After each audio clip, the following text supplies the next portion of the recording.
Pedro Guedes é um empresário de sucesso, sempre impecável, mas distante da rotina emocional da casa. Sua filha, Sarinha, uma garotinha doce de apenas 5 anos, vinha sofrendo diariamente com dores de estômago misteriosas que nem os melhores médicos conseguiam explicar. A angústia da menina se tornava mais evidente a cada dia, e a dor mais constante. Miriam, a faxineira da casa, sempre muito discreta, começa a perceber algo além do físico. Com um olhar atento e coração sensível, ela se aproxima de Sarinha com delicadeza. Um dia, enquanto oferecia uma tigela de sopa caseira e conversava baixinho com a menina, Miriam ouve algo inesperado. Uma confissão inocente, mas cheia de significado. Eu fico com dor quando o papai vai embora e não me olha. Sussurra Sarinha, com lágrimas escorrendo, enquanto segura a barriguinha com as mãozinhas pequenas. Miriam compreende naquele instante que a causa da dor não era uma enfermidade comum, mas a falta de algo essencial: afeto e atenção. A partir daí, a história se transforma em uma jornada de reconexão e empatia, onde gestos simples começam a curar não só a dor da criança, mas também o vazio emocional dentro da própria casa. Pedro, ao testemunhar a cena comovente entre sua filha e a faxineira, tem um despertar emocional profundo. Ele começa a te enxergar o que realmente importa, e com a ajuda silenciosa, mas poderosa de Miriam, aprende a se conectar com a filha de maneira sincera. Esta história de ternura, cura emocional e descobertas que provam que, às vezes, o maior cuidado vem de quem menos se espera, e que o amor pode estar nas conversas mais simples, nos olhares mais atentos e nos silêncios que escutam o que as palavras não dizem. A dor que ninguém via. Roteiro completo, 2 horas. Tem dias em que a fé vacila e a gente só enxerga o pior cenário. Mas lembra, coragem não é ausência de medo, é seguir mesmo tremendo. Hoje, nessa história, um detalhe para dizer que ninguém viu muda tudo. Se você já pensou em desistir, fica comigo até o fim. Onde faltar força, usa rotina, respirar, orar, agir. Fé não apaga a dor, mas dá direção. Me diz, qual promessa te sustenta quando o mundo pesa? Na mansão moderna do bairro mais nobre da cidade, onde cada detalhe gritava perfeição, algo estava muito errado. A luz da manhã entrava pelos vidros imensos da sala, iluminando móveis caros e obras de arte que custavam mais que casas inteiras. O mármore italiano refletia a claridade como um espelho. As cortinas de seda francesa balançavam suavemente com o ar-condicionado central. E os tapetes persas originais cobriam pisos aquecidos que nunca conheciam o frio. Mas toda aquela beleza, todos aqueles luxos acumulados ao longo de anos de sucesso financeiro, não conseguiam esconder o som baixinho de choro que vinha do andar de cima. Era Sarinha, uma menina de 5 anos com cachos dourados que brilhavam como ouro sob a luz do sol, que pela 5ª manhã seguida acordava segurando a barriguinha com força, gemendo de uma dor que nenhum médico conseguia explicar. Pedro Guedes ajustava a gravata italiana de seda azul marinho no espelho veneziano do hall de entrada, os olhos pregados no iPhone último modelo, enquanto checava as oscilações da bolsa de valores. O reflexo que o encarava de volta era o de um homem que tinha tudo o que a sociedade considera importante. Aos 42 anos, era o tipo de homem que outros homens respeitavam nos círculos empresariais e que mulheres admiravam de longe nos eventos sociais da elite. Ombros largos moldados por anos de natação em academias exclusivas, cabelo grisalho nas têmporas que lhe davam um ar distinguished, terno Giorgio Armani, que custava mais que o salário anual de muitos brasileiros. Sua empresa, Guedes em Associados, havia se tornado uma das maiores construtoras do país, erguendo arranha-céus que tocavam as nuvens e empreendimentos residenciais que redefiniam o conceito de luxo urbano. Ele havia construído um império imobiliário literalmente do zero, começando como office boy em uma pequena imobiliária há 20 anos e agora ganhando mais dinheiro em um único mês do que muitas pessoas conseguem acumular em uma vida inteira de trabalho honesto. Você percebeu o detalhe na mão dele? Guarda isso. Naquela mão direita que segurava o celular com tanta firmeza, havia uma pequena cicatriz irregular bem no dorso, entre o polegar e o indicador. Uma marca que contava uma história que ninguém mais sabia. Uma lembrança física de um tempo em que suas mãos não conheciam cremes caros nem manicure semanal, mas sim o peso das ferramentas de construção e a aspereza do cimento. Era uma cicatriz de quando tinha 17 anos e trabalhava como ajudante de pedreiro para sustentar a mãe doente. Um corte profundo causado por uma chapa de ferro enferrujada que quase o fez perder o dedo. Naquela época, ele não tinha dinheiro nem para ir ao hospital particular. Teve que ser atendido no posto de saúde público, onde ficou 5 horas esperando, segurando um pano ensanguentado na mão. Mas Pedro havia enterrado essa memória tão profundamente que nem ele mesmo se lembrava mais do significado daquela marca. Agora, ela era apenas uma pequena imperfeição em meio à perfeição construída de sua nova vida. O celular vibrou com uma notificação urgente do mercado asiático. Uma flutuação no preço do aço poderia impactar significativamente o cronograma de 3 empreendimentos que estavam sendo finalizados simultaneamente. Pedro franziu a testa, os dedos voando sobre a tela enquanto calculava mentalmente os números, enviava mensagens para sua equipe de engenheiros e verificava contratos digitalizados. Eram decisões que envolviam milhões de reais, centenas de empregos, cronogramas apertados e investidores internacionais que não toleravam atrasos. Cada minuto perdido poderia custar caro. Cada decisão errada poderia abalar a reputação que ele havia construído tijolo por tijolo ao longo de 2 décadas de trabalho incansável. Foi então que o som lá de cima se intensificou. Não era mais um choro baixinho. Era um soluço que cortava o silêncio matinal como uma lâmina. Por uma fração de segundo, Pedro levantou os olhos do telefone e olhou em direção à escada. Seus dedos hesitaram sobre a tela. Mas então, uma ligação internacional chegou, um cliente importante de Dubai que só podia conversar naquele exato momento devido ao fuso horário, e a hesitação passou. Pedro atendeu o telefone enquanto caminhava em direção à garagem, a voz já assumindo o tom profissional e confiante que havia aperfeiçoado ao longo dos anos. Good morning, Mr. Al-Rashid. Yes, I received your email about the commercial complex modifications. Miriam Duarte chegou pontualmente às 7 da manhã, como fazia religiosamente há 2 anos e 3 meses. Nem um dia de atraso, nem uma falta injustificada. 45 anos completados há exatamente uma semana. Um aniversário que ela havia passado sozinha, como todos os outros, desde que Miguel partiu. Cabelos pretos com alguns fios grisalhos, que ela escondia cuidadosamente num coque sempre impecável. Uniforme azul marinho que ela mesma lavava e passava todas as noites. Sapatos pretos de sola de borracha, que não faziam barulho nos pisos de mármore. Era o único uniforme que possuía, comprado com o primeiro salário quando começou a trabalhar na casa dos Guedes. Ela carregava uma sacola plástica desgastada com sua marmita caseira, arroz, feijão, um pedaço pequeno de frango e algumas folhas de alface, e uma garrafinha d'água reutilizada que já estava rachada nas bordas. Não porque Pedro não permitisse que ela comesse na casa. Muito pelo contrário, ele sempre disse que podia usar a cozinha à vontade.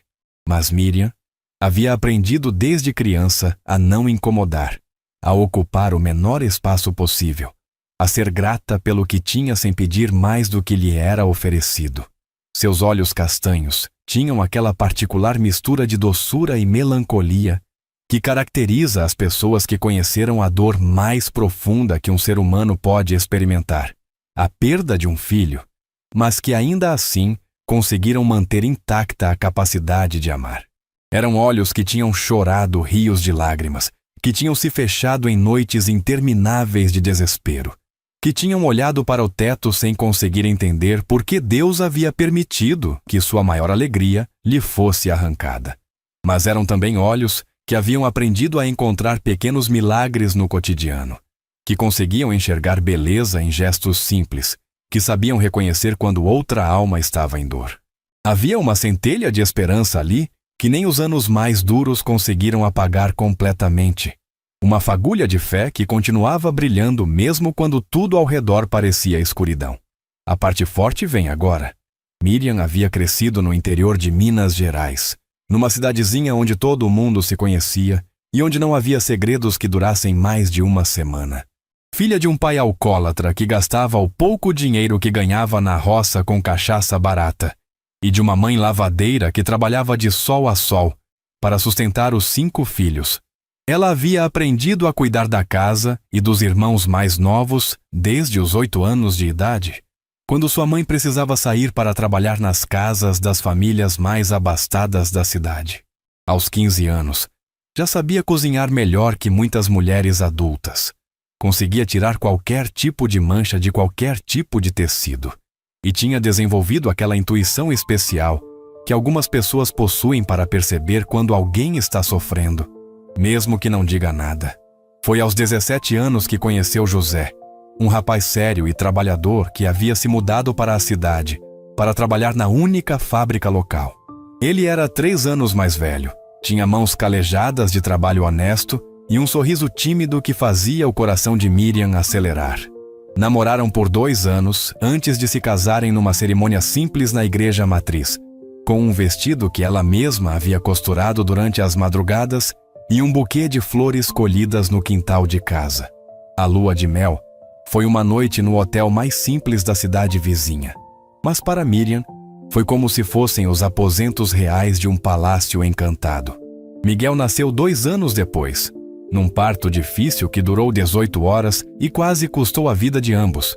Mas quando o médico finalmente colocou aquele bebê pequenino e vermelho nos braços de Miriam, ela soube que havia encontrado o sentido da sua existência.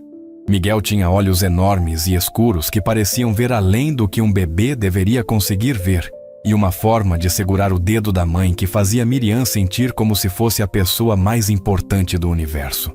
Ele era um bebê calmo, que chorava pouco e sorria fácil, que dormia bem e mamava sem dificuldade. Um bebê que parecia ter nascido sabendo que era amado. Os primeiros meses foram os mais felizes da vida de Miriam. José trabalhava duro na fábrica e chegava em casa ansioso para pegar o filho no colo. Eles eram uma família pequena e simples, mas completa. Viviam numa casinha alugada com 2 quartos pequenos, uma sala que servia também de cozinha e um banheiro minúsculo, onde mal cabiam 2 pessoas. Mas as paredes daquela casa ouviam mais risadas do que muitas mansões, e o amor que circulava ali aquecia melhor do que qualquer sistema de calefação importado. Foi aos 6 meses de Miguel que os médicos descobriram o problema no coração. Uma malformação congênita complexa que precisaria de pelo menos 3 cirurgias ao longo dos próximos anos, tratamentos caríssimos em hospitais especializados, medicamentos que custavam mais que o salário de José, acompanhamento constante com cardiologistas pediátricos que nem existiam na cidade pequena onde moravam. Os médicos foram gentis, mas diretos. O menino poderia viver, mas seria preciso muito dinheiro, muito tempo e muito cuidado. E mesmo assim, não havia garantias. Miriam e José venderam tudo o que tinham. A televisão pequena, a geladeira usada, até mesmo a aliança de casamento que havia sido da avó de José. Pegaram empréstimos com agiotas, se mudaram para São Paulo para ficar mais perto dos hospitais especializados. José conseguiu um trabalho numa obra de construção civil, enquanto Miriam cuidava integralmente de Miguel. Foram 2 anos e meio de luta constante, de noites dormindo no hospital, de dias inteiros em salas de espera, de esperanças que subiam e desciam como numa montanha-russa emocional. Miguel era uma criança especial. Mesmo com todas as limitações físicas, mesmo com as cicatrizes das cirurgias marcando seu peitinho pequeno, mesmo com a medicação que às vezes o deixava enjoado e sem energia, ele mantinha aquele sorriso que iluminava qualquer ambiente. Ele havia aprendido a andar segurando firme na mão da mãe. Havia aprendido a falar palavras doces que derretiam o coração de qualquer um que o conhecesse. Havia desenvolvido uma maturidade emocional impressionante para uma criança tão pequena. Era como se sua alma fosse velha e sábia. Como se ele soubesse que seu tempo na terra seria curto e quisesse aproveitar cada momento para espalhar amor.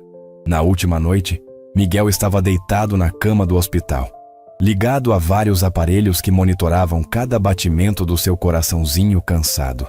Miriam estava sentada ao lado da cama, segurando sua mãozinha pequena e cantando baixinho uma música de ninar que sua própria mãe costumava cantar para ela quando era criança. José havia saído para comprar um café e um sanduíche, depois de Miriam insistir que ele precisava comer alguma coisa. "Mamãe", Miguel sussurrou, a voz fraquinha, mas ainda assim cheia daquela doçura que era só dele. "Você vai ficar bem quando eu for embora?" Miriam sentiu o coração se despedaçar. Durante todos aqueles meses de tratamento, ela havia se esforçado para manter a esperança, para acreditar que Miguel ficaria bom, que voltariam para casa como uma família normal. Mas naquele momento, olhando nos olhos profundos do seu filhinho, ela entendeu que ele sabia. De alguma forma, com aquela sabedoria inexplicável que algumas crianças especiais possuem, Miguel sabia que estava se despedindo. "Por que você está falando isso, meu amor? A gente vai para casa juntos, lembra? Você, eu e papai." Miguel sorriu.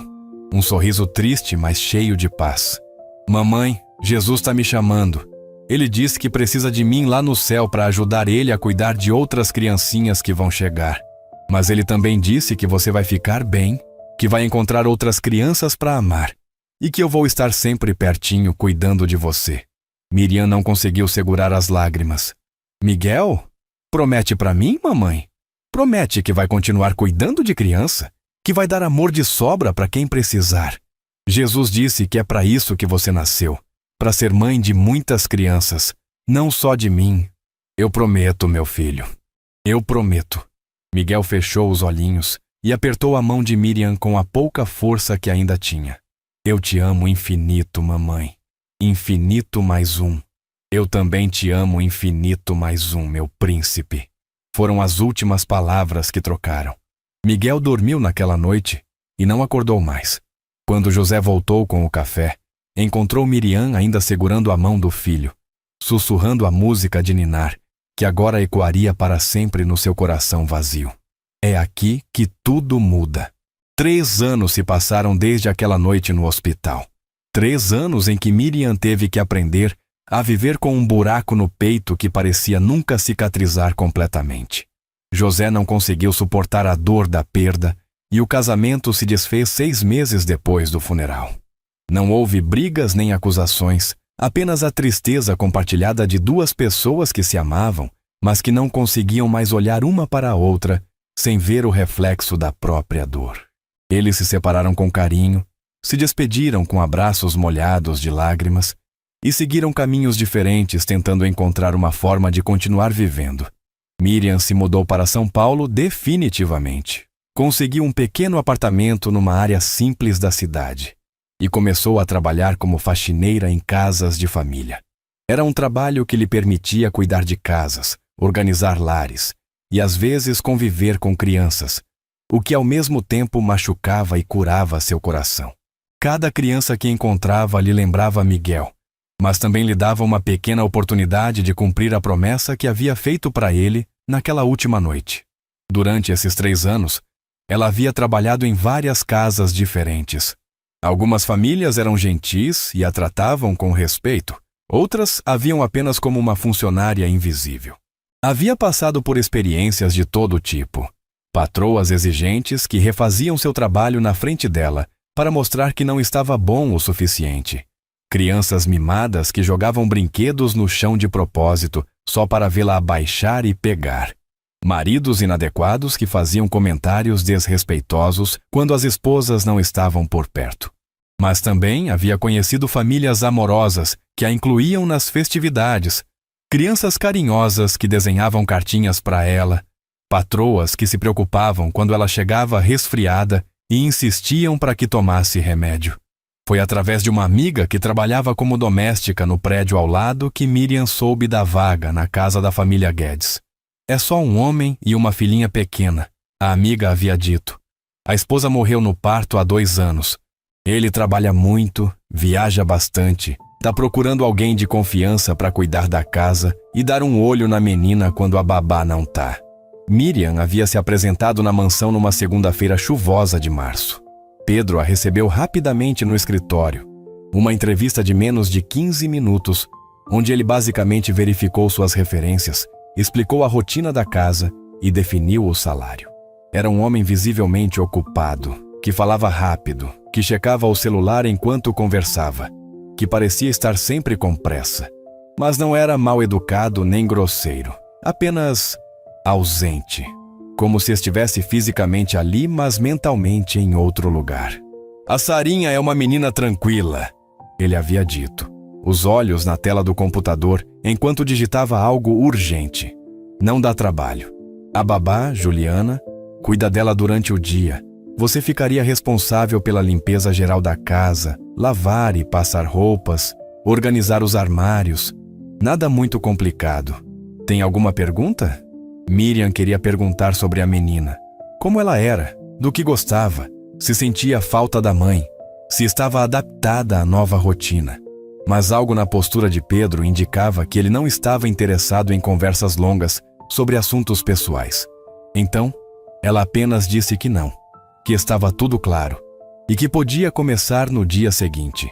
Foi assim que Miriam entrou na vida da família Guedes, pela porta dos fundos, discretamente, como uma presença quase invisível destinada a manter a casa funcionando perfeitamente, enquanto Pedro tocava seus negócios e Sarinha crescia sob os cuidados de babás competentes, mas emocionalmente distantes.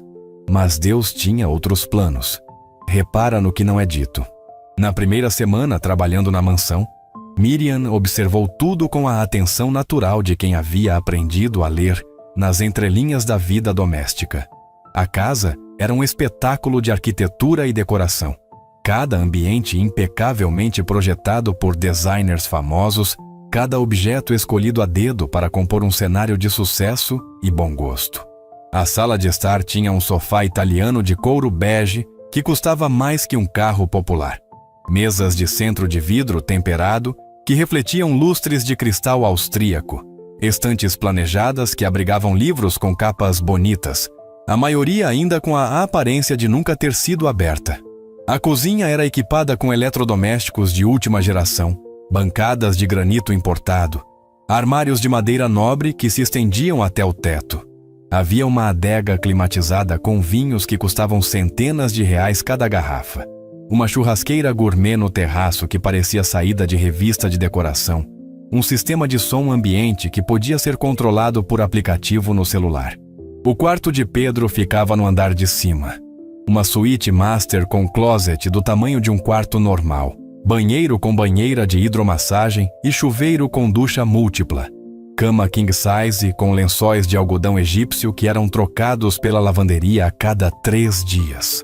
As paredes eram decoradas com quadros abstratos caríssimos, que Miriam não entendia, mas que sabia serem importantes pela forma como estavam posicionados e iluminados. Havia uma sacada com vista para toda a cidade, mobiliada com espreguiçadeiras de design moderno e plantas ornamentais que eram cuidadas por um jardineiro que vinha 2 vezes por semana. O quarto de Sarinha era um sonho de qualquer menina pequena. Paredes pintadas em tons suaves de rosa e lilás. Móveis brancos entalhados à mão. Uma cama em formato de carruagem de princesa com cortinas de voile e almofadas bordadas. Havia uma estante cheia de livros infantis com capas coloridas. Um baú de brinquedos que transbordava de bonecas, pelúcias, jogos educativos e quebra-cabeças importados. Um cavalinho de balanço antigo, restaurado, ocupava um canto do quarto, ao lado de uma casinha de bonecas de 3 andares mobiliada nos mínimos detalhes. O closet da menina tinha mais roupas que uma loja infantil, organizadas por cores e estações, sapatos enfileirados em sapateiras sob medida, acessórios guardados em gavetas forradas de veludo. Mas por baixo de toda aquela perfeição material, Miriam conseguia perceber sinais que uma observadora menos atenta poderia perder. Na cozinha, havia apenas restos de comida delivery e refeições pré-prontas na geladeira. Nada que indicasse que alguém cozinhava ali regularmente. Os brinquedos no quarto de Sarinha estavam organizados demais, como se a menina brincasse mais sozinha do que com outras crianças. Não havia fotos recentes da família espalhadas pela casa. Apenas algumas fotos profissionais de Pedro em eventos empresariais e uma única foto de Sarinha bebê com uma mulher loira que Miriam supôs ser a mãe falecida. O que mais chamou a atenção de Miriam, porém, foi o silêncio. Para uma casa com uma criança de 5 anos, havia silêncio demais. Não o silêncio confortável de um lar em paz, mas o silêncio pesado de um lugar onde as pessoas vivem isoladas umas das outras, mesmo dividindo o mesmo espaço. Pedro saía muito cedo e voltava muito tarde, sempre apressado, sempre com o celular na mão, sempre com a expressão de quem está resolvendo problemas urgentes. Juliana, a babá, era uma moça competente de 20 e poucos anos que cuidava muito bem das necessidades práticas de Sarinha: alimentação, banho, tarefa escolar, atividades programadas, mas que via o trabalho como exatamente isso: um trabalho. Ela não era fria nem negligente, apenas profissional. Fazia tudo o que era esperado dela, mas não criava vínculos afetivos profundos. E Sarinha era uma criança educada demais para a sua idade. Nos primeiros dias, quando Miriam estava aprendendo a rotina da casa, a menina praticamente não falava com ela. Respondia oi quando cumprimentada, obrigada quando Miriam fazia alguma coisa para ela, mas não iniciava conversas nem fazia perguntas. Brincava sozinha no quarto, comia sem reclamar o que lhe era servido, obedecia sem questionar as instruções da babá. Era uma criança que parecia ter aprendido desde muito cedo a não incomodar, a não pedir mais atenção do que lhe era oferecida, a ser grata pelo que tinha sem expressar necessidades emocionais. 3 pistas, uma verdade. Qual você viu primeiro? Foi na segunda semana que Miriam começou a perceber um padrão estranho. Sarinha reclamava de dor de barriga praticamente todos os dias, sempre de manhã quando acordava e sempre à noite antes de dormir. Juliana havia contado que já tinham levado a menina a vários médicos diferentes: pediatra, gastroenterologista, nutricionista, até mesmo um psicólogo infantil. Mas nenhum deles conseguia encontrar uma causa física para as dores. Os exames estavam todos normais. A alimentação era adequada. Não havia sinais de nenhuma doença digestiva ou infecção. O último médico consultado havia sugerido que podia ser algum tipo de somatização, mas não havia conseguido identificar qual seria a fonte do estresse emocional. Ela sempre foi assim. Juliana havia explicado para Miriam, enquanto preparava o lanche da tarde para Sarinha. Desde que eu comecei a trabalhar aqui, há 1 ano e meio, ela já se queixava dessas dores. O Dr. Pedro está sempre levando ela no médico. Já gastou uma fortuna em exames, mas nunca descobrem nada. Os médicos falam que é coisa da idade, que vai passar. Mas Miriam, com aquela intuição especial que havia desenvolvido cuidando de Miguel durante seus anos de doença, suspeitava que havia algo mais. Ela observava a Sarinha durante suas atividades diárias. Prestava atenção nos momentos em que a menina se queixava de dor. Tentava identificar padrões que os médicos pudessem ter perdido. Foi numa quinta-feira que ela fez a primeira descoberta importante. Pedro havia saído para uma viagem de negócios que duraria 3 dias e Juliana havia levado Sarinha para uma consulta de rotina com o pediatra. Miriam estava organizando o closet do quarto de Sarinha quando encontrou, escondido embaixo do colchão, um pequeno caderno cor-de-rosa com cadeado. A princípio, ela ia apenas colocar o caderno de volta no lugar e continuar sua limpeza. Não era seu hábito mexer nos pertences pessoais dos patrões. Mas algo a fez hesitar. O caderno estava aberto numa página específica, como se Sarinha tivesse estado escrevendo nele recentemente e tivesse se esquecido de fechá-lo. Miriam olhou ao redor, verificou se não havia ninguém por perto e se permitiu dar uma olhada rápida na página aberta. O que viu a fez sentar na beirada da cama, o coração apertado de compaixão. Em letras infantis, com uma caligrafia ainda insegura, mas cheia de capricho, Sarinha havia escrito: Querido diário, hoje papai foi embora de novo. Ele disse que volta na sexta, mas eu sei que vai voltar tarde, porque ele sempre volta tarde. Minha barriga tá doendo muito. A tia Juliana deu remédio, mas não passou. Eu queria que papai ficasse em casa igual o papai do João da escola. O papai do João leva ele no parque todo sábado e brinca de bola com ele. Meu papai nunca brinca comigo. Acho que ele não gosta de mim igual gostava da mamãe. Talvez, se eu fosse mais boazinha, ele gostasse. Vou tentar ser mais boazinha. Sarinha. Miriam sentiu os olhos se encherem de lágrimas. Ali estava a resposta que todos os médicos caríssimos haviam procurado em exames sofisticados e medicamentos complexos. A dor de Sarinha não era física, era emocional. Era a dor de uma menina pequena que havia perdido a mãe no parto e agora se sentia perdendo também o pai. Não para a morte, mas para uma vida tão consumida pelo trabalho que não sobrava espaço para mais nada. Miriam folheou rapidamente as páginas anteriores do diário e encontrou mais relatos que confirmavam sua suspeita. Sarinha escrevia regularmente sobre a ausência do pai, sobre a solidão que sentia, sobre a sensação de que precisava ser perfeita para merecer atenção. Era o diário de uma criança que estava crescendo rodeada de luxo, mas faminta de afeto, que tinha tudo o que o dinheiro podia comprar, mas não tinha a única coisa que realmente importava: a presença amorosa de seu pai. Naquela noite, Miriam não conseguiu dormir.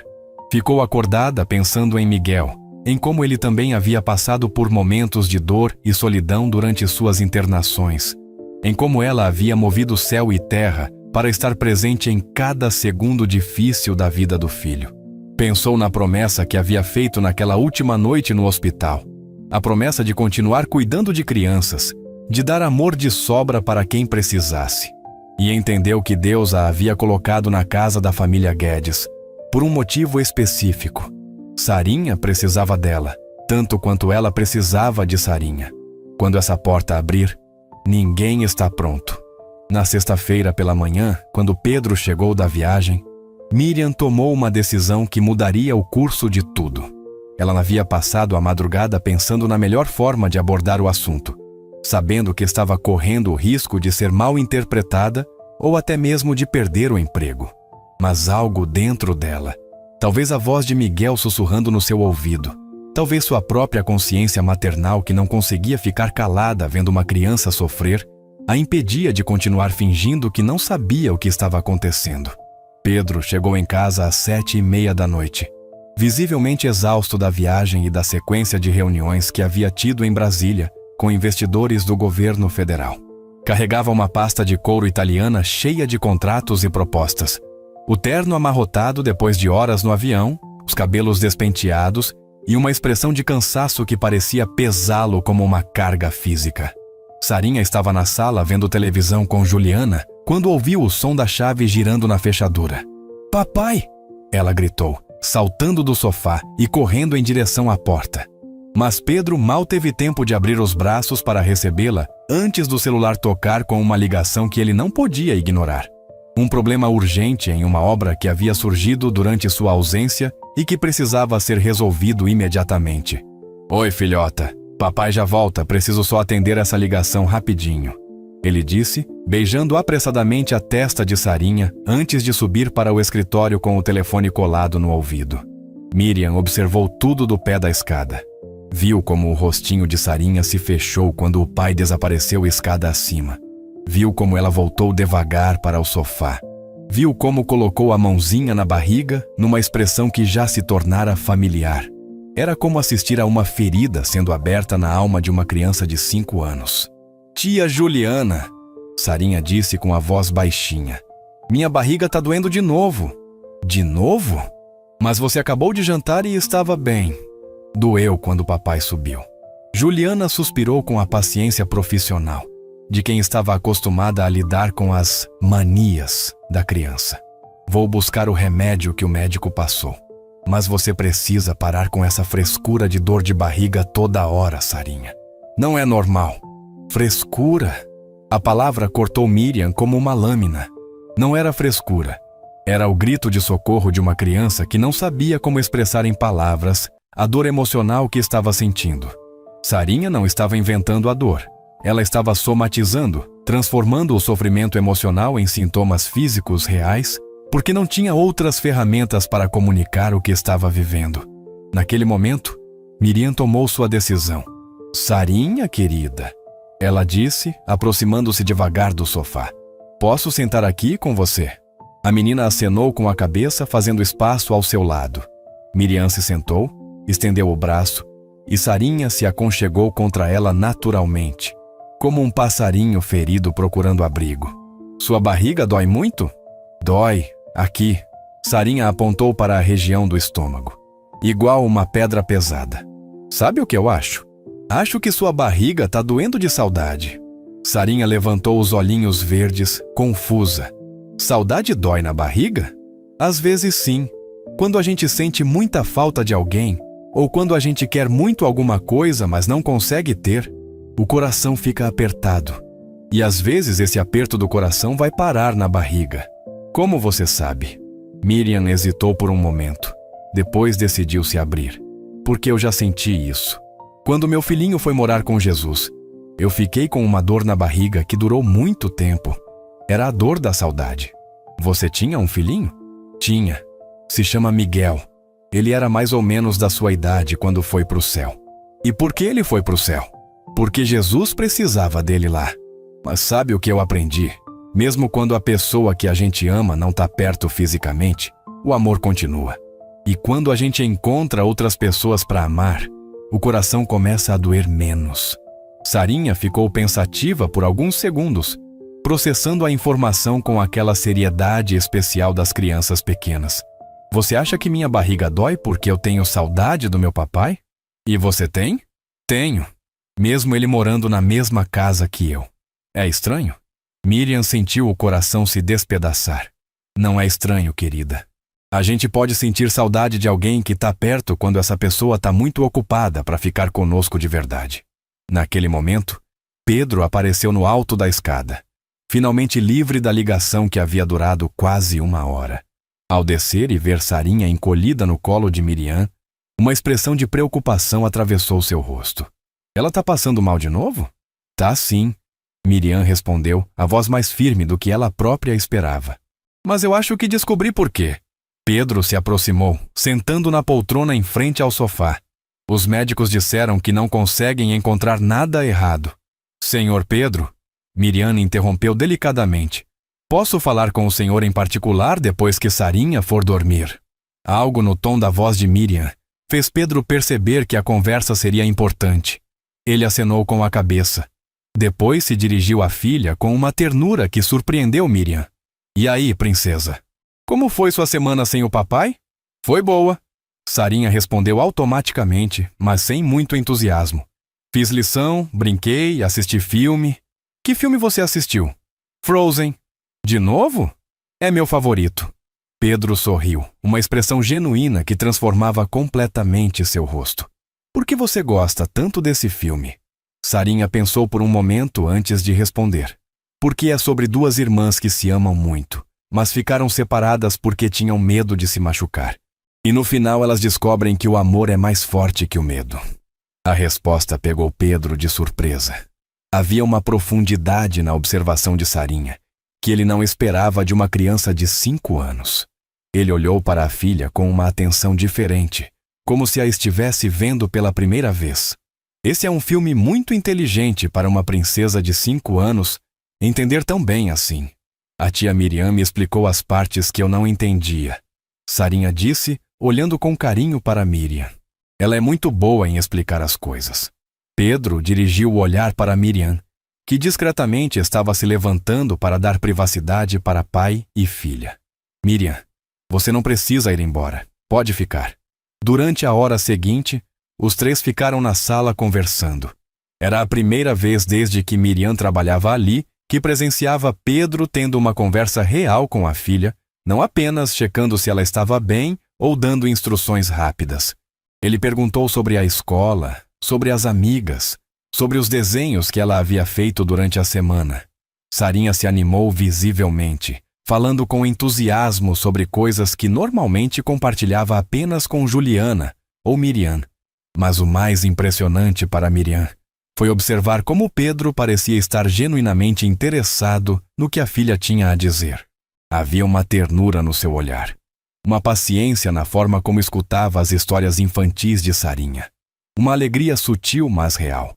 Quando ela ria de alguma coisa que ele dizia, era como se houvesse um pai amoroso, escondido embaixo do executivo bem-sucedido, precisando apenas de uma oportunidade para aparecer. Quando chegou a hora de Sarinha ir dormir, Pedro se ofereceu para levá-la para o quarto, algo que normalmente ficava por conta de Juliana. Miriam aproveitou o momento para arrumar a cozinha e organizar seus pensamentos sobre a conversa que teria com ele. 20 minutos depois, Pedro desceu as escadas com uma expressão pensativa. Encontrou Miriam terminando de guardar a louça do jantar. Ela dormiu rápido, ele comentou. Normalmente reclama que não está com sono. É porque ela se sentiu importante hoje. Crianças dormem melhor quando se sentem amadas e ouvidas. Pedro se serviu de um copo d'água da geladeira e se apoiou no balcão da cozinha. Você disse que queria conversar comigo sobre as dores de barriga dela. Miriam respirou fundo. Era agora ou nunca. Senhor Pedro, posso ser bem direta com o senhor? Claro. Eu acho que sei porque Sarinha sente essas dores, e não é nada que os médicos vão conseguir curar com remédio. Pedro franziu a testa. Como assim? As dores dela não são físicas, são emocionais. Ela sente dor quando o senhor sai de manhã, quando o senhor chega à noite muito ocupado para conversar com ela, quando o senhor viaja. É o corpo dela reagindo à solidão. O silêncio que se seguiu foi pesado. Pedro colocou o copo sobre o balcão com mais força do que o necessário, o som ecoando pela cozinha silenciosa.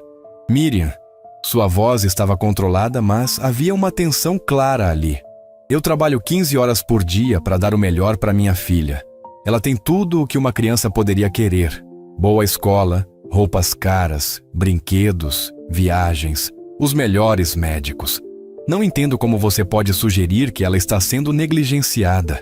Senhor Pedro, Miriam disse suavemente. Eu não disse que ela está sendo negligenciada materialmente. Eu disse que ela está sentindo falta do Senhor. É diferente. Eu faço o que posso. Meu trabalho é exigente. Eu tenho responsabilidades. Eu sei. E eu não estou julgando o Senhor. Eu só estou dizendo o que eu vejo. Pedro passou a mão pelo cabelo, um gesto que Miriam havia aprendido a reconhecer como sinal de estresse. E o que exatamente você vê? Eu vejo uma menina de 5 anos que perdeu a mãe e está com medo de perder o pai também. Não para a morte, mas para a indiferença. Ela me falou hoje que sente saudade do Senhor mesmo morando na mesma casa. As palavras atingiram Pedro como um soco no estômago. Ele se virou para olhar pela janela da cozinha, mas não estava vendo a vista da cidade iluminada. Estava vendo o reflexo da própria consciência. Você não entende, ele disse finalmente, a voz mais baixa. Quando Sandra morreu, eu pensei que ia enlouquecer. Perdi minha esposa e quase perdi Sarinha também. Ela nasceu prematura, ficou 2 meses na UTI neonatal. Quando finalmente conseguimos trazê-la para casa, eu estava aterrorizado. Não sabia como cuidar de um bebê, não sabia se ia conseguir ser pai solteiro, não sabia como ia sustentar tudo isso. A única coisa que eu sabia fazer era trabalhar. Então foi isso que eu fiz. Trabalhei até conseguir dar segurança financeira para ela, para garantir que nunca faltasse nada. Miriam se aproximou devagar. E nunca faltou nada material. Mas o senhor já perguntou para ela se é isso que ela quer? Como assim? O senhor já perguntou se ela prefere ter um pai rico e ausente ou um pai presente que talvez não possa dar tudo o que o dinheiro compra. Pedro se virou para encará-la, os olhos brilhando com algo entre raiva e dor. Você está sugerindo que eu sou um pai ruim? Não, Miriam disse com firmeza. Eu estou sugerindo que o senhor é um pai que ama a filha, mas esqueceu como mostrar isso, e que ainda dá tempo de lembrar. A conversa que se seguiu durou até quase meia-noite. Pedro, talvez pela primeira vez em anos, se permitiu falar sobre medos e inseguranças que havia enterrado embaixo de planilhas e contratos. Falou sobre como se sentia inadequado como pai, sobre como o trabalho havia se tornado não apenas um meio de sustentar a família, mas também uma fuga da responsabilidade emocional de criar uma filha sozinho. Falou sobre Sandra, sobre como ela havia sido a parte emocional da família, enquanto ele havia sido a parte prática. e como ele não sabia como assumir os dois papéis após a morte dela. Miriam escutou tudo com a paciência de quem havia aprendido a valorizar conversas importantes. Quando ele terminou, ela compartilhou sua própria história. Falou sobre Miguel, sobre a culpa que sentia por não ter conseguido salvá-lo, sobre como havia quase enlouquecido de dor após perdê-lo, sobre como a promessa feita naquela última noite no hospital havia se tornado sua missão de vida. Sabe o que eu aprendi, Senhor Pedro? Aprendi que a gente não consegue proteger as pessoas que ama de todos os perigos da vida. Mas a gente pode dar amor suficiente para que elas se sintam seguras, mesmo quando o mundo está incerto. E como eu faço isso? Como eu concilio ser o provedor que ela precisa com ser o pai presente que ela quer? Talvez começando pequeno. Talvez reservando uma parte do dia só para ela, mesmo que seja meia hora. Talvez perguntando como foi o dia dela e realmente escutando a resposta. Talvez deixando o celular de lado quando ela está falando com o Senhor. Pedro ficou em silêncio por um longo tempo, processando a conversa. Quando finalmente falou, sua voz estava diferente, menos defendida, mais vulnerável. Miriam, posso te fazer uma pergunta pessoal? Pode. Por que você se importa tanto? Digo, você poderia simplesmente fazer seu trabalho e ir embora. Por que está se envolvendo com nossos problemas pessoais? Miriam sorriu, um sorriso triste, mas cheio de significado. Porque quando eu prometi para o Miguel que ia continuar cuidando de crianças, eu prometi cuidar de verdade. E cuidar de verdade significa não fingir que não vê quando uma criança está sofrendo. Mesmo arriscando perder o emprego? Mesmo arriscando perder o emprego. Pedro olhou para Miriam com um respeito novo. Havia uma coragem silenciosa naquela mulher que ele havia subestimado completamente. Ela havia arriscado sua estabilidade financeira para defender uma criança que não era sua filha biológica, mas que havia se tornado sua responsabilidade emocional. Sabe o que é mais irônico? Pedro disse. Eu construí um império para dar segurança para Sarinha. Mas quem realmente está dando segurança emocional para ela é você. Senhor Pedro, o Senhor não construiu um império só para dar segurança para ela. O Senhor construiu porque é bom nisso, porque gosta do que faz, porque tem talento para negócios. E isso não é errado. Só precisa encontrar um equilíbrio. Naquela noite, Pedro subiu para seu quarto com a cabeça cheia de pensamentos contraditórios. Por um lado, sentia-se culpado por não ter percebido sozinho o que Miriam havia identificado tão claramente. Por outro lado, sentia uma mistura de esperança e medo. Esperança de que pudesse consertar a relação com Sarinha. Medo de que já fosse tarde demais. Ele passou pelo quarto da filha antes de ir para o seu. A porta estava entreaberta, e pela fresta podia ver Sarinha dormindo abraçada ao ursinho de pelúcia desbotado. À luz do corredor, ela parecia ainda menor, mais frágil, mais necessitada de proteção. Pedro se deu conta de que há meses não a observava dormindo. Não participava da rotina de colocá-la na cama. Não sabia quais eram seus medos noturnos ou seus sonhos mais frequentes. Ele entrou devagar no quarto, tomou cuidado para não fazer barulho e se sentou na beirada da cama. Sarinha se mexeu ligeiramente no sono, murmurou algo inaudível e se aconchegou melhor contra o ursinho.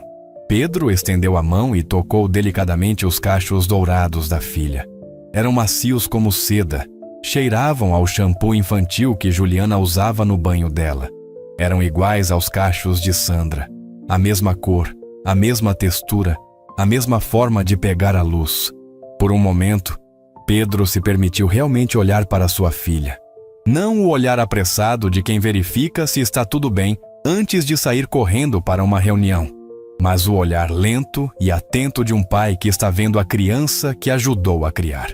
Sarinha havia crescido muito nos últimos meses.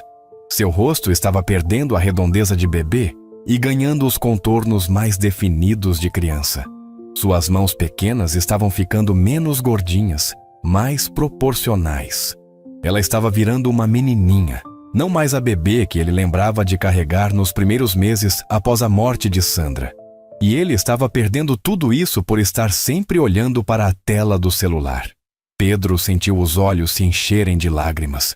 As primeiras lágrimas que derramava desde o funeral de Sandra. Não eram lágrimas de tristeza, mas lágrimas de reconhecimento. Reconhecimento de que havia estado tão obcecado em ser um bom provedor que havia se esquecido de ser um bom pai. Reconhecimento de que sua filha estava crescendo e ele estava assistindo essa infância preciosa passar como um filme em fast forward. Reconhecimento de que Miriam estava certa e que talvez ainda houvesse tempo de consertar as coisas. Papai! A voz sonolenta de Sarinha o surpreendeu. Ela havia acordado e estava olhando para ele com os olhinhos verdes meio fechados. Oi, princesa. Desculpa te acordar. Papai só queria te dar um beijinho de boa noite. Você nunca dá beijinho de boa noite, ela disse, não como uma acusação, mas como uma observação factual de criança. A frase cortou Pedro como uma lâmina. É verdade. Papai tem sido muito ocupado. Mas sabe o que eu decidi? A partir de hoje eu vou sempre dar beijinho de boa noite. Sarinha sorriu. Um sorriso sonolento, mas genuíno. Sério?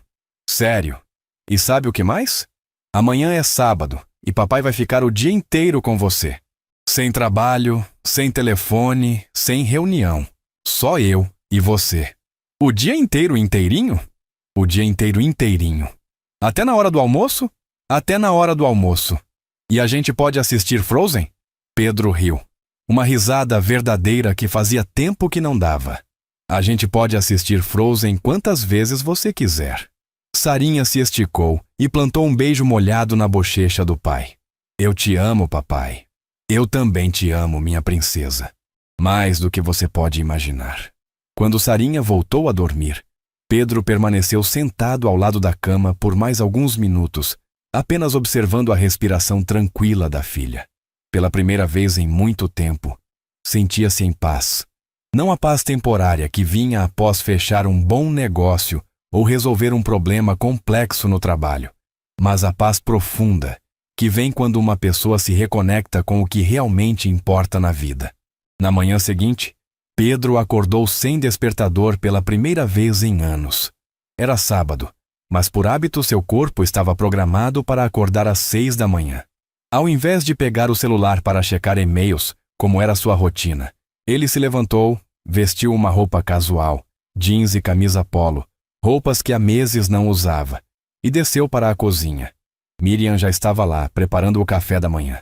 Ela parecia surpresa de vê-lo acordado tão cedo num fim de semana. Bom dia, senhor Pedro. O senhor vai sair cedo hoje? Bom dia, Miriam. Não, hoje eu vou ficar em casa e... Obrigado pela conversa de ontem. Você estava certa. Miriam sorriu. De nada. E que bom que o senhor decidiu ficar. Na verdade, queria pedir um favor. Você pode me ensinar a fazer panqueca. Quero fazer o café da manhã para Sarinha. A surpresa no rosto de Miriam foi substituída por uma alegria genuína. Claro que posso. Vou te ensinar a receita que minha mãe me ensinou. Sarinha vai adorar. Durante a próxima hora, Pedro se permitiu ser aluno.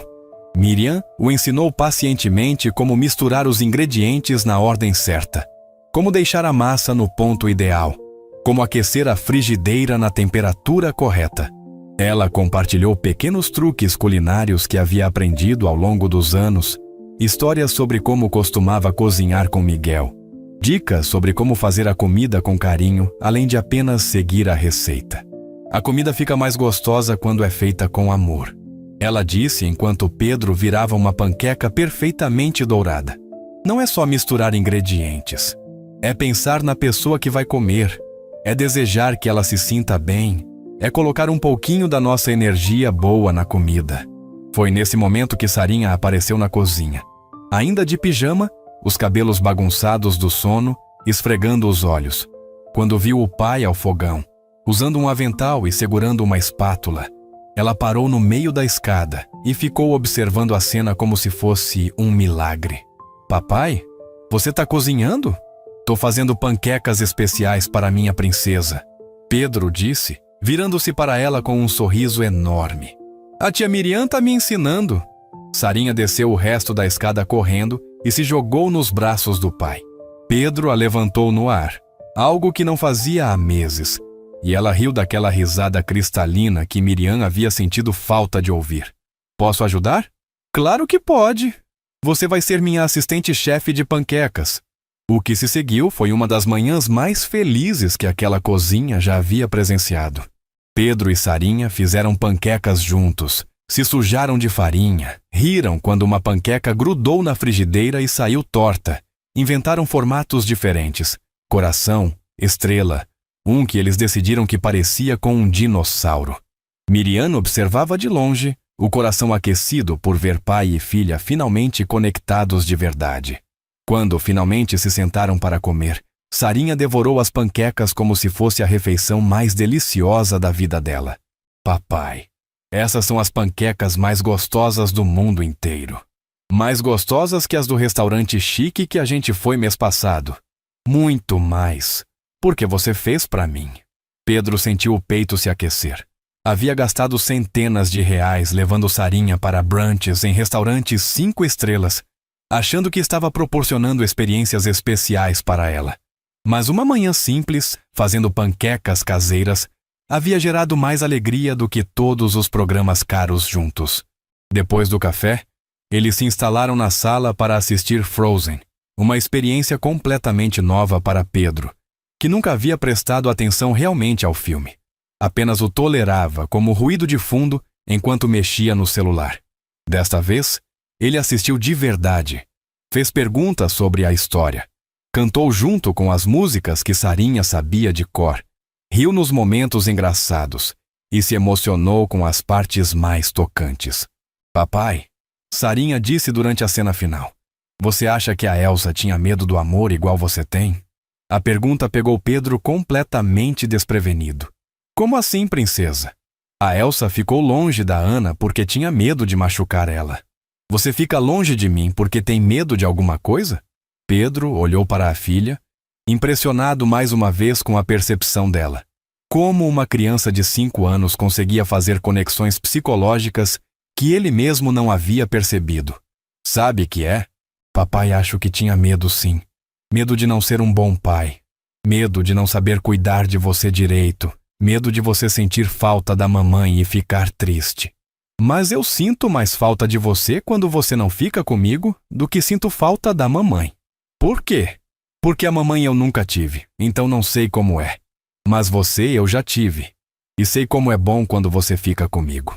Pedro abraçou a filha com força, finalmente entendendo o que Miriam havia tentado lhes explicar na noite anterior. Sarinha não estava sofrendo pela ausência da mãe que nunca conheceu. Estava sofrendo pela ausência do pai que estava ali, mas emocionalmente indisponível. Papai promete para você que não vai mais ter medo e que vai ficar com você muito mais vezes. Promete mesmo? Promete. Inclusive, que tal se a partir de agora todo sábado fosse nosso dia especial? Só eu e você? Sério? Sério. E durante a semana, toda noite antes de você dormir, a gente conversa sobre como foi seu dia. Sem celular, sem trabalho, só conversando. Sarinha beijou a bochecha do pai com tanta força que quase o derrubou do sofá. Você é o melhor papai do mundo. Durante as semanas que se seguiram, a transformação na casa da família Guedes foi evidente para qualquer pessoa que prestasse atenção. Pedro havia reestruturado completamente sua agenda, delegando mais responsabilidades para sua equipe e criando blocos de tempo invioláveis dedicados exclusivamente a Sarinha.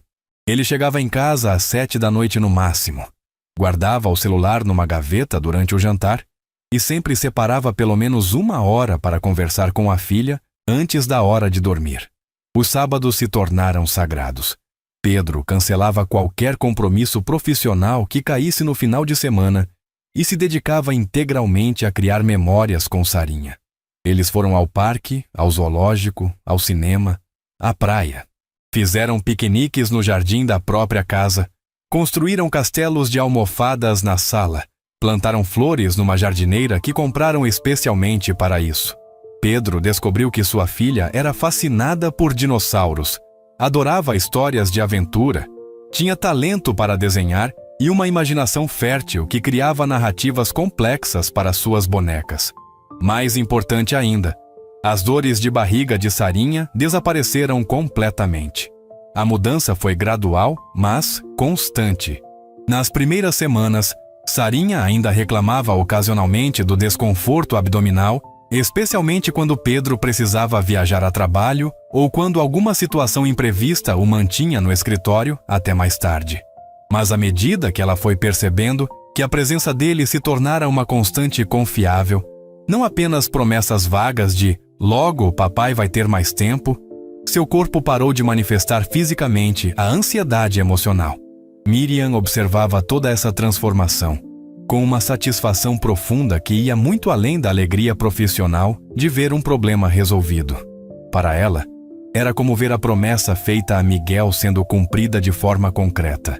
Ela havia encontrado uma criança em sofrimento, havia identificado a causa desse sofrimento, havia tido a coragem de intervir mesmo arriscando seu emprego, e havia presenciado a cura acontecendo em tempo real. Mas a vida, como sempre, tinha mais lições para ensinar. Era uma quinta-feira chuvosa de junho, quando Pedro chegou em casa com uma expressão sombria que Miriam não via há semanas. O inverno paulistano estava especialmente rigoroso naquele ano, com temperaturas baixas e uma garoa fina que persistia há dias, criando uma atmosfera melancólica que parecia ecoar o estado de espírito de Pedro.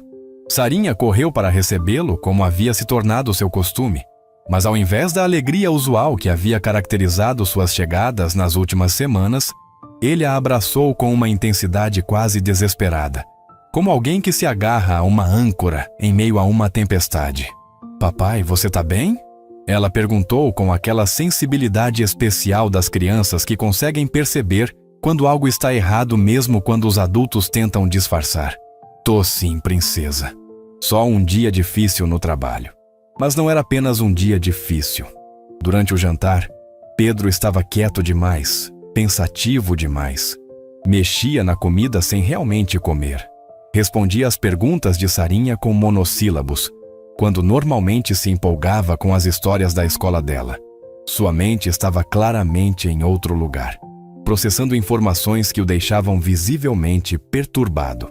Sarinha tentou animá-lo contando sobre as novidades da escola, como havia ajudado uma coleguinha que estava chorando no recreio, sobre o desenho que havia feito durante a aula de arte, sobre a música nova que estavam aprendendo para a festa junina. Mas era evidente que ele estava preocupado com alguma coisa séria, algo que ia muito além de um problema rotineiro no escritório. Miriam observava a cena da cozinha, onde preparava a sobremesa. Havia algo na postura de Pedro que a deixava inquieta. Ela havia aprendido a ler suas expressões ao longo dos meses trabalhando ali, e aquela não era a cara de alguém que havia tido apenas um dia estressante. Era, agora, a expressão de alguém que havia recebido notícias que poderiam mudar tudo.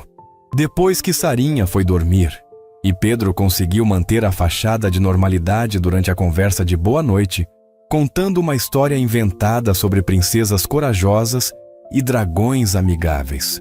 Ele procurou Miriam na cozinha. Ela estava terminando de arrumar a louça e se preparando para ir embora, quando ele apareceu com 2 xícaras de café recém-feito, um ritual que havia se desenvolvido entre eles nas ocasiões em que precisavam conversar sobre assuntos sérios. "Miriam, você tem alguns minutos? Preciso conversar com alguém." "Claro, senhor Pedro." "Aconteceu alguma coisa?" Pedro se sentou à mesa da cozinha, passou as mãos pelo rosto num gesto de cansaço extremo que parecia ir muito além do físico. Era o cansaço emocional de alguém que havia acabado de descobrir que o mundo que conhecia estava prestes a desmoronar. Aconteceu, e é sério, muito sério. Durante a próxima hora, Pedro explicou a situação catastrófica que havia se desenvolvido ao longo dos últimos dias, mas que só naquela tarde havia se tornado completamente clara em toda a sua gravidade. Um de seus maiores clientes, uma multinacional alemã que representava quase 35% do faturamento anual da construtora, havia cancelado abruptamente não apenas um, mas 3 projetos em andamento. Não por problemas de qualidade, atrasos ou questões técnicas. A Guedes & Associados sempre havia mantido padrões altíssimos nessas áreas, mas devido a uma reestruturação interna dramática que havia resultado na decisão de terceirizar todas as construções para uma empresa europeia, com a qual tinham acordos preferenciais. É uma pancada de quase 18 milhões de reais. Pedro explicou, a voz carregada de um estresse que ele não sentia há anos. Eu tenho contratos assinados com fornecedores, equipes contratadas, equipamentos alugados, cronogramas estabelecidos. Alguns desses contratos têm multas rescisórias que vão me custar uma fortuna se eu cancelar agora. Mas o problema era ainda maior do que isso. A empresa alemã não era apenas um cliente importante. Era o cliente que havia dado credibilidade internacional à construtora de Pedro, abrindo portas para outros contratos com empresas estrangeiras. Com o cancelamento súbito e a forma como havia sido conduzido, outros clientes internacionais estavam começando a questionar a estabilidade da Guedes em Associados. 2 outros contratos menores, mas ainda significativos, haviam sido colocados em revisão apenas naquela tarde. É como um dominó, Pedro continuou, passando a mão pelos cabelos num gesto que se tornou mais frequente conforme a conversa avançava. Se mais 2 ou 3 clientes desistirem, eu não vou conseguir honrar os compromissos financeiros. Posso ter que demitir metade da equipe, vender equipamentos, talvez até mesmo vender essa casa. Miriam sentiu o coração apertar. Não apenas pela situação financeira em si, mas pelo que podia significar para Sarinha. A menina havia finalmente encontrado estabilidade emocional, havia desenvolvido uma relação saudável com o pai, havia superado os problemas psicossomáticos que a atormentavam. Se Pedro tivesse que voltar ao regime de trabalho obsessivo para salvar a empresa, se a família passasse por uma crise financeira que gerasse estresse constante, todo o progresso alcançado poderia ser perdido. O senhor já pensou em alternativas? Ela perguntou, não como funcionária, mas como alguém que genuinamente se importava com o bem-estar da família. Pensei, posso tentar renegociar alguns contratos, cortar custos onde for possível, talvez conseguir um empréstimo para cobrir o prejuízo imediato. Mas isso significaria trabalhar 20 horas por dia pelos próximos 6 meses, viajar constantemente para reuniões, basicamente voltar à rotina que eu tinha antes de perceber que estava perdendo minha filha. E o que o senhor vai fazer? Pedro ficou em silêncio por um longo tempo, olhando para o café que esfriava na xícara sem ter tomado um gole sequer. Quando finalmente falou, sua voz estava carregada de uma angústia profunda. Eu não sei, Miriam. Pela primeira vez em anos, eu realmente não sei o que fazer. Se eu lutar para salvar a empresa, posso perder Sarinha de novo. Se eu não lutar, posso perder tudo o que construí para dar segurança para ela. Foi então que Miriam fez algo que mudaria tudo. Ela se levantou da mesa, foi até o balcão onde guardava sua bolsa e tirou de dentro dela um envelope amarelado que parecia ter sido manuseado muitas vezes ao longo dos anos. Senhor Pedro, ela disse voltando para a mesa com o envelope nas mãos. Posso contar para o senhor uma história? Pedro acenou com a cabeça, intrigado. Quando Miguel ficou doente, eu e José gastamos tudo os que tínhamos tentando salvá-lo. Vendemos móveis, pegamos empréstimos. Eu trabalhava de manhã numa casa e de tarde noutra, para conseguir pagar os tratamentos. José fazia bicos de construção além do trabalho normal. A gente dormia 3 horas por noite, comia uma refeição por dia, vivia no hospital. Ela abriu o envelope e tirou dele uma folha de papel dobrada com cuidado. Era um comprovante bancário antigo, desbotado pelo tempo. No último mês de vida do Miguel, quando os médicos disseram que não havia mais nada a ser feito, eu tinha juntado 15 mil reais. Era tudo o que restava das nossas economias, do dinheiro da venda dos nossos bens, de meses de trabalho insano. Eu estava decidida a usar esse dinheiro para tentar um tratamento experimental em outro país, mesmo sabendo que as chances eram mínimas. Pedro olhou para o papel nas mãos de Miriam, começando a entender aonde a história estava chegando. Mas na última noite, quando Miguel me disse que Jesus estava chamando ele, quando ele me fez prometer que eu ia continuar cuidando de outras crianças, eu entendi uma coisa.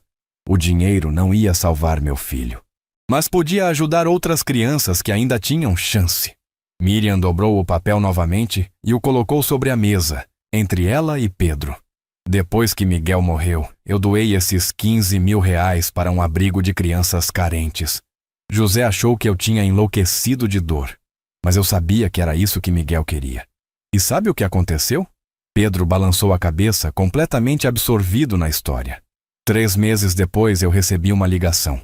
O abrigo havia usado o dinheiro para reformar a enfermaria e comprar equipamentos médicos. Uma das crianças que estava lá, um menino da idade que Miguel teria, precisou de uma cirurgia cardíaca de emergência. Se não fosse pelos equipamentos novos, ele não teria sobrevivido ao transporte para o hospital. As lágrimas começaram a escorrer pelo rosto de Miriam, mas ela continuou falando. Aquele menino cresceu. Foi adotado por uma família amorosa. Hoje tem 15 anos e quer ser médico. Ele existe porque eu escolhi usar o dinheiro que não salvou meu filho para salvar outros filhos. Miguel não morreu em vão. Ele virou semente.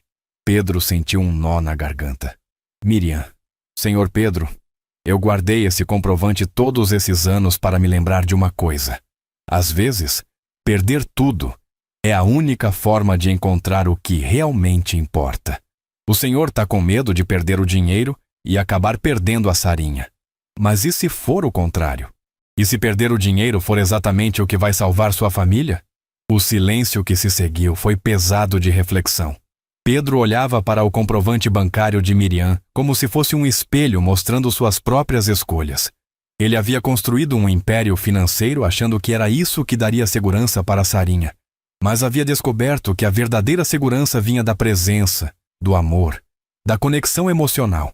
Agora, enfrentava a possibilidade de ter que escolher entre os 2 tipos de segurança. Mas se eu perder tudo, Pedro disse finalmente, como vou sustentar Sarinha? Como vou dar educação boa para ela, plano de saúde, todas as coisas que uma criança precisa? O Senhor já perguntou para ela o que ela realmente precisa? Como assim? O Senhor já perguntou se ela prefere morar numa mansão com um pai ausente ou numa casa simples com um pai presente? Pedro ficou em silêncio, processando a pergunta. Era uma versão da mesma questão que Miriam havia feito meses atrás, mas agora com implicações práticas muito mais concretas. Miriam, você está sugerindo que eu deixe a empresa quebrar? Eu estou sugerindo que o Senhor considere qual é a verdadeira prioridade. E que confie que, quando a gente escolhe o amor em vez do medo, Deus abre caminhos que a gente não consegue enxergar sozinho.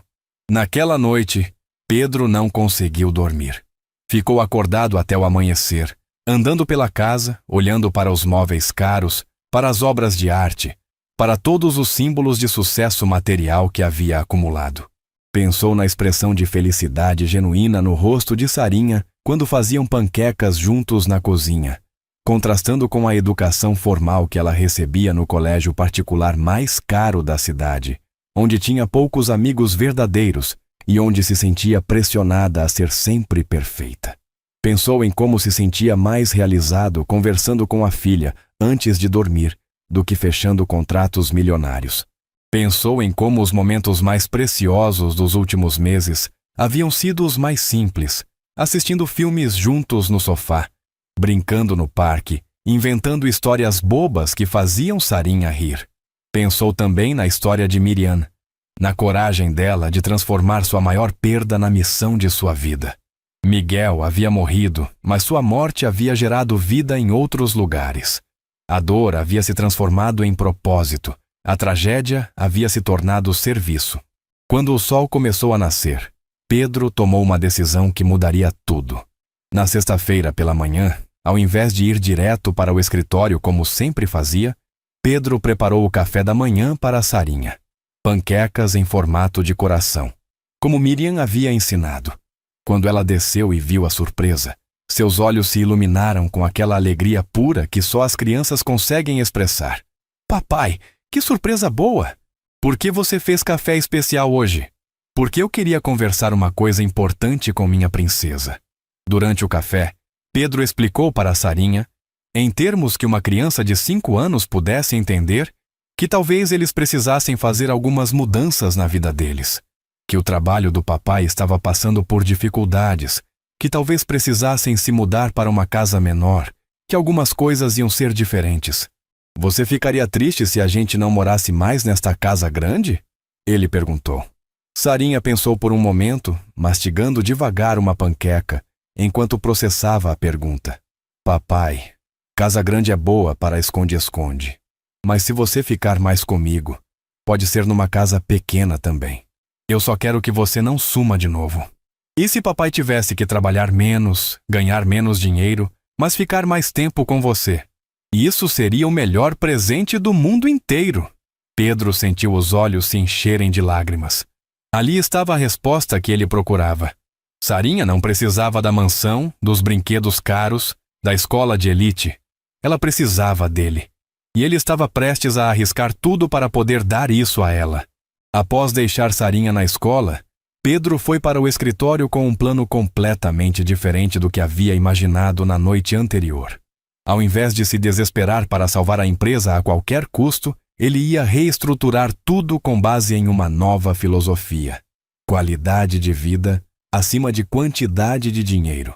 Reuniu sua equipe de gerentes e expôs a situação com transparência total. Explicou sobre os contratos cancelados, sobre as dificuldades financeiras, sobre as escolhas difíceis que teriam que fazer. Mas ao invés de anunciar demissões em massa e corte de custos drásticos, ele propôs algo diferente. Nos últimos meses, eu aprendi que sucesso não é apenas sobre quanto dinheiro a gente ganha, mas sobre como a gente vive enquanto ganha esse dinheiro. Então, vamos reestruturar a empresa com base em valores diferentes. Pedro propôs reduzir o tamanho da empresa, focar em projetos menores mas com qualidade excepcional, estabelecer uma cultura de trabalho que priorizasse o equilíbrio entre vida pessoal e profissional. Alguns funcionários seriam demitidos, sim, mas com pacotes de indenização justos e ajuda para se recolocar no mercado. Os que ficassem trabalhariam em uma empresa menor, mas mais sustentável e mais humana. Eu prefiro ter uma empresa que vale 1 milhão e me permite jantar com minha filha toda noite, do que uma empresa que vale 10 milhões e me obriga a trabalhar até meia-noite todos os dias. A reação da equipe foi mista.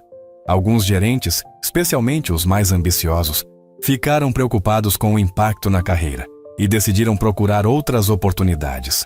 Outros, especialmente aqueles que também tinham famílias e haviam se sentido pressionados pela cultura de trabalho obsessivo da empresa, abraçaram a nova filosofia com entusiasmo. Mas a verdadeira surpresa veio de uma fonte inesperada. Carlos Mendonça, o gerente de projetos mais antigo da empresa, pediu para conversar em particular com Pedro no final da reunião. Era um homem de 50 e poucos anos, discreto e competente, que sempre havia sido uma presença constante mas silenciosa na empresa. Pedro, ele disse quando ficaram sozinhos, posso te contar uma coisa que nunca contei para ninguém aqui. Claro, Carlos. Há 10 anos, quando você estava expandindo a empresa rapidamente, eu quase pedi demissão. Minha filha estava passando por uma fase difícil na adolescência, minha esposa estava com depressão e eu estava trabalhando 70 horas por semana. Eu sentia que estava perdendo minha família por causa do trabalho. Pedro ficou surpreso. Carlos sempre havia parecido completamente comprometido com a empresa. Nunca havia dado sinais de insatisfação. Por que você não falou nada? Porque eu tinha medo de ser visto como fraco, como alguém que não aguentava a pressão. Naquela época, a cultura aqui era de que dedicação total era sinônimo de competência profissional. E o que aconteceu? Minha filha tentou se matar. O silêncio que se seguiu foi devastador. Pedro sentiu como se tivesse levado um soco no estômago. Carlos, eu não sabia. Ela sobreviveu, graças a Deus. Mas quando eu estava no hospital segurando a mão dela enquanto ela estava internada na UTI, eu percebi que nenhum contrato do mundo valia mais do que a vida da minha filha. Consegui convencer minha esposa a não me deixar. Consegui reconstruir a relação com minha filha, mas foi muito perto de perder tudo. Carlos se sentou na poltrona em frente à mesa de Pedro, a expressão carregada de memórias dolorosas. O que você falou hoje na reunião me lembrou daquela época. E me fez pensar numa coisa. E se você não estivesse enfrentando essa crise financeira sozinho? Como assim? E se alguns de nós que ficaram na empresa decidíssemos investir nosso próprio dinheiro para ajudar a salvar a Guedes e Associados? Não como empréstimo, mas como sócios menores. Pedro ficou boquiaberto. Carlos, você está falando sério? Completamente sério. Eu tenho algumas economias guardadas. A Fernanda também. Ele se referiu à arquitefa-chefe da empresa.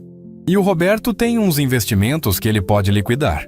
A gente conversou depois da reunião e chegamos à conclusão de que prefere apostar numa empresa menor e mais humana, onde a gente pode trabalhar com dignidade, do que procurar outros empregos em empresas que vão reproduzir os mesmos problemas.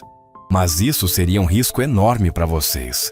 Pedro, risco enorme é continuar trabalhando de forma insustentável e acabar perdendo a saúde, a família, a sanidade. O que você está propondo não é só salvar uma empresa, é criar um modelo diferente de como trabalhar e viver. Nas 2 semanas que se seguiram, aconteceu algo que Pedro jamais teria imaginado possível. 4 funcionários de sua equipe se tornaram sócios minoritários da empresa, investindo suas próprias economias para ajudar a superar a crise. 2 clientes menores, mas fiéis, aumentaram seus contratos quando souberam das dificuldades da Guedes e Associados. Um fornecedor antigo ofereceu condições especiais de pagamento. Era como se a decisão de Pedro de priorizar valores humanos sobre lucro máximo tivesse criado uma onda de solidariedade que ele não esperava. A empresa sobreviveu à crise, mas transformada. Menor em tamanho, mais focada em qualidade, com uma cultura de trabalho que valorizava o equilíbrio entre vida pessoal e profissional. Pedro não era mais um empresário milionário no sentido tradicional, mas havia se tornado algo mais valioso. Um líder que inspirava lealdade genuína e um pai presente na vida da filha. Sarinha floresceu nesse novo ambiente. Sem a pressão constante de ter um pai ausente e estressado, ela se tornou mais confiante, mais comunicativa, mais feliz. Suas notas na escola melhoraram não porque Pedro contratasse professores particulares caros, mas porque ela tinha energia emocional para se dedicar aos estudos. Seus relacionamentos com colegas se aprofundaram, porque ela não se sentia mais diferente ou isolada, por causa da riqueza extrema da família. E Miriam se tornou muito mais do que uma funcionária. Ela se tornou a mãe emprestada que Sarinha nunca teve. A conselheira sábia que Pedro aprendeu a valorizar. O coração emocional de uma família que havia se tornado verdadeiramente unida. Mas ainda faltava o momento mais importante da história. Era dezembro, quase 1 ano depois da noite em que Miriam havia confrontado Pedro sobre as dores de barriga de Sarinha. A família estava organizando uma festa de Natal simples. Nada dos eventos grandiosos que Pedro costumava organizar para impressionar clientes. Apenas uma celebração íntima com as pessoas que realmente importavam. Sarinha estava na cozinha com Miriam, preparando cookies de Natal, quando Pedro chegou do trabalho carregando uma caixa pequena embrulhada com muito cuidado. Papai, você trouxe presente antes do Natal? Trouxe. Mas não é para você, princesa. É para tia Miriam. Miriam olhou surpresa para Pedro. Senhor Pedro, o senhor não precisava. Precisava sim. E hoje você vai entender por quê. Pedro pediu para que as 2 se sentassem na sala. Havia algo na sua expressão que indicava que aquele era um momento especial, diferente dos presentes casuais que às vezes comprava. Miriam, ele começou, a voz carregada de emoção. Há quase 1 ano você salvou minha família. Não só diagnosticou o problema de Sarinha, mas me ensinou a ser pai de verdade. Você arriscou seu emprego para defender uma criança que nem era sua filha. Senhor Pedro, deixa eu terminar. Nos últimos meses, eu fiquei pensando na história que você me contou sobre Miguel, sobre como você doou o dinheiro das economias para o abrigo, sobre como a morte do seu filho virou vida para outras crianças. Pedro entregou a caixa para Miriam. Abre. Dentro da caixa, havia um envelope e uma pequena foto emoldurada. A foto mostrava um menino de cerca de 10 anos, sorrindo para a câmera, usando um jaleco branco pequeno e segurando um estetoscópio de brinquedo. Miriam olhou a foto sem entender. Quem é? Esse é João Carlos. O menino que foi salvo no abrigo com o dinheiro que você doou há 7 anos. As lágrimas começaram a se formar nos olhos de Miriam. Ele tem 15 anos agora, como você disse, e realmente quer ser médico. Mas teve um problema. A família que adotou ele está passando por dificuldades financeiras e não vai conseguir pagar a faculdade. Pedro apontou para o envelope. Abre o envelope.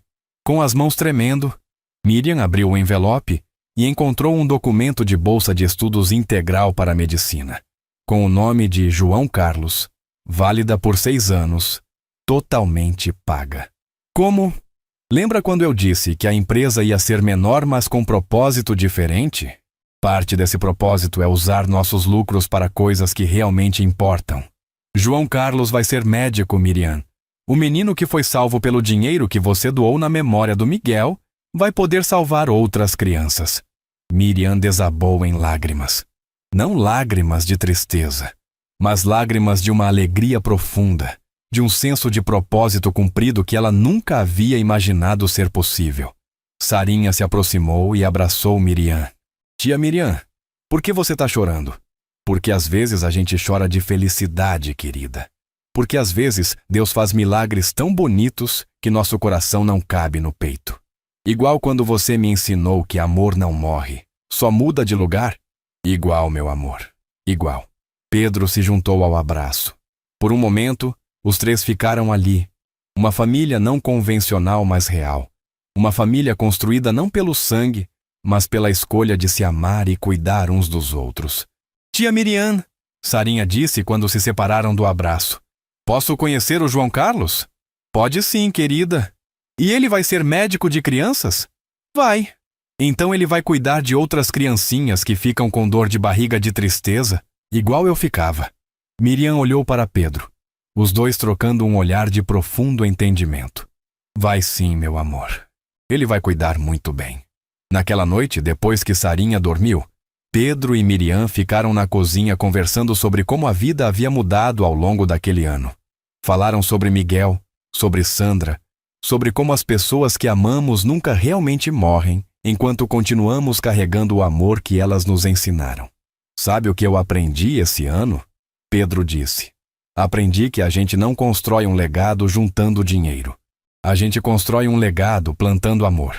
E que amor bem plantado sempre dá fruto. Miriam completou. Pode demorar, pode ser em lugares que a gente nem imagina, mas sempre dá. Miguel daria orgulho de você. E Sandra daria orgulho do Senhor. E nós 2 podemos ter orgulho de Sarinha. E de nós mesmos também, porque a gente escolheu fazer a coisa certa, mesmo quando era difícil. 2 anos depois, Pedro recebeu uma ligação que o emocionou profundamente. Era João Carlos, agora no 2º ano de medicina, ligando para agradecer pela bolsa de estudos e para dar uma notícia especial. Ele havia sido aceito como monitor no projeto de atendimento psicológico infantil da faculdade, onde ajudava crianças com sintomas psicossomáticos, exatamente como Sarinha havia sido. Senhor Pedro, João Carlos disse na ligação, eu queria que o senhor soubesse que eu escolhi essa especialização por causa da história da dona Miriam. Quando ela me contou sobre como o sofrimento emocional pode se manifestar fisicamente em crianças, eu soube que era isso que eu queria fazer da minha vida. O círculo estava se fechando. Miguel havia morrido, mas sua memória havia inspirado Miriam a cuidar de Sarinha. Sarinha havia sido curada porque Pedro aprendera a ser presente. Pedro havia mudado sua empresa e salvado João Carlos. E agora João Carlos estava se preparando para salvar outras crianças, como Sarinha havia sido. Era como se cada ato de amor, cada escolha corajosa, cada momento de presença genuína criasse ondas que se espalhavam muito além do que qualquer pessoa poderia imaginar. Sarinha, agora com 8 anos, não se lembrava mais das dores de barriga. Não porque havia esquecido, mas porque elas tinham se tornado parte de uma história de cura que ela contava com orgulho para os amigos da escola. Eu costumava ficar doente de tristeza, ela dizia. Mas a tia Miriam descobriu que eu só precisava do meu papai por perto. E agora, ele sempre está. Pedro nunca mais foi um empresário milionário obcecado por contratos e planilhas, mas havia se tornado algo muito mais valioso. Um homem que entendia que verdadeiro sucesso se mede pela qualidade dos relacionamentos, pela profundidade das conexões, pela capacidade de estar presente nos momentos que realmente importam. E Miriam? Miriam havia encontrado sua missão de vida cumprida, de forma que nunca havia imaginado possível. Miguel não havia morrido em vão. Sua breve passagem pela terra havia plantado sementes de amor que continuavam germinando em lugares inesperados, criando uma rede de cuidado e compaixão que se estendia muito além de uma única família. Na manhã em que essa história termina, a luz entrava pelos vidros imensos da sala da mansão. A mesma mansão onde tudo havia começado, porque afinal de contas não haviam precisado se mudar. Mas agora essa luz iluminava algo muito diferente do que havia iluminado 2 anos antes. Não iluminava apenas móveis caros e obras de arte, mas iluminava risos genuínos, conversas profundas, abraços sem pressa. Sarinha estava sentada no colo do pai, os dois lendo juntos um livro sobre dinossauros. Miriam estava na cozinha, preparando o almoço e cantarolando uma música que Miguel gostava.